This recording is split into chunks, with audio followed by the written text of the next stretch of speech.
చూడండి sir, okay sir, చూడండి sir.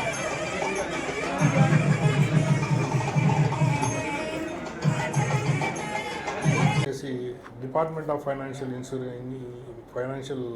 Services DFS ద్వారా వచ్చేటటువంటి ఇన్స్ట్రక్షన్స్ కొన్ని మాకు వ్యతిరేకంగా ఉండడం జరిగింది. వాటికి వ్యతిరేకంగా కూడా మేము పోరాటం చేస్తున్నాం.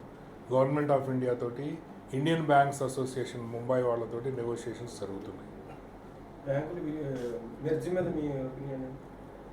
బ్యాంకుల మర్జర్ అనేటటువంటిది ఒరిజినల్గా నేషనలైజేషన్ ఏదే ఉద్దేశంతో అయితే చేశారో దానికి అగెనిస్ట్గా జరగడం జరుగుతుంది, వ్యతిరేకంగా జరుగుతుంది. బ్యాంకుల మర్జర్ వలన బ్యాంకుల నెట్వర్క్ తగ్గిపోవడం కానీ, ఇంతకు ముందు ఉన్నటువంటి ప్రజెన్స్ తగ్గిపోవడము, స్టాఫ్ అవైలబిలిటీలో కానీ తగ్గించడం కానీ చేయడం వల్ల సర్వీసెస్ మీద ఇంపాక్ట్ అయ్యేటటువంటి అవకాశం ఉంది.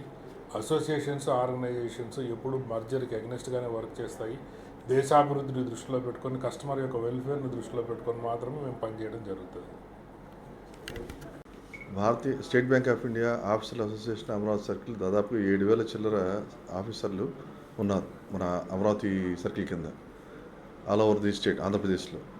దీంట్లో ఒక్కొక్క రీజన్లో కొన్ని సమస్యల్ని ఏవైతే ఉన్నాయో సమస్యలు దాన్ని తెలియజేసుకునే సమస్యలను సొల్యూషన్ ఓరియంటేషన్ వెళ్ళడానికి గాను అసోసియేషన్ తరఫు నుంచి జనరల్ సెక్రటరీ గారు వాళ్ళ టీం వచ్చి మధ్యలో మనకి ఎవరి క్వార్టర్ ఒకసారి వచ్చి మీటింగ్ పెడతారు. ఆ మీటింగ్లో భాగం ఇవాళ జరుగుతుంది.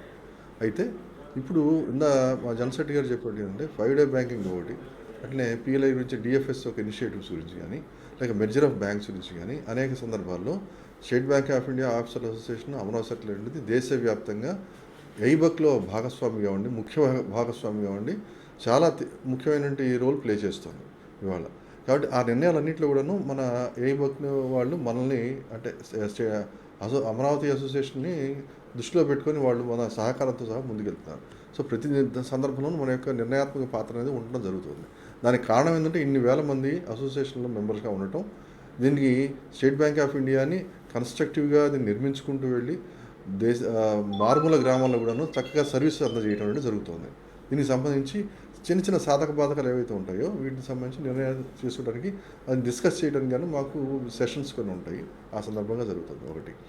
అట్లనే ఇందాక జిఎస్ గారు మీటింగ్లో చెప్పాడు కొన్ని పాయింట్స్. మనకి కస్టమర్ సర్వీస్ అనేది ఓరియంటేషన్ ముఖ్యంగా ఉంది. కస్టమర్ సర్వీస్ విషయంలో చాలా తీవ్రమైనది ముఖ్య ప్రయారిటీ ఇవ్వటం జరుగుతుంది. ఆ ప్రధానపూర్వకంగా ఉన్న ఆ కస్టమర్ సర్వీస్ మీద ఎక్కువ ఫోకస్ చేయడం జరుగుతుంది. దానివల్ల ఇవాళ చాలా కంప్లైంట్స్ కూడా తగ్గుతున్నాయి.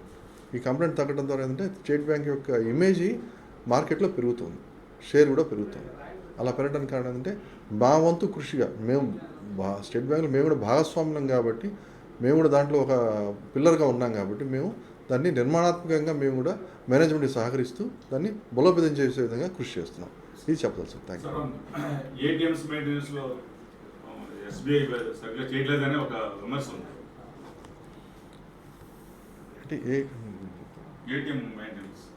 అంటే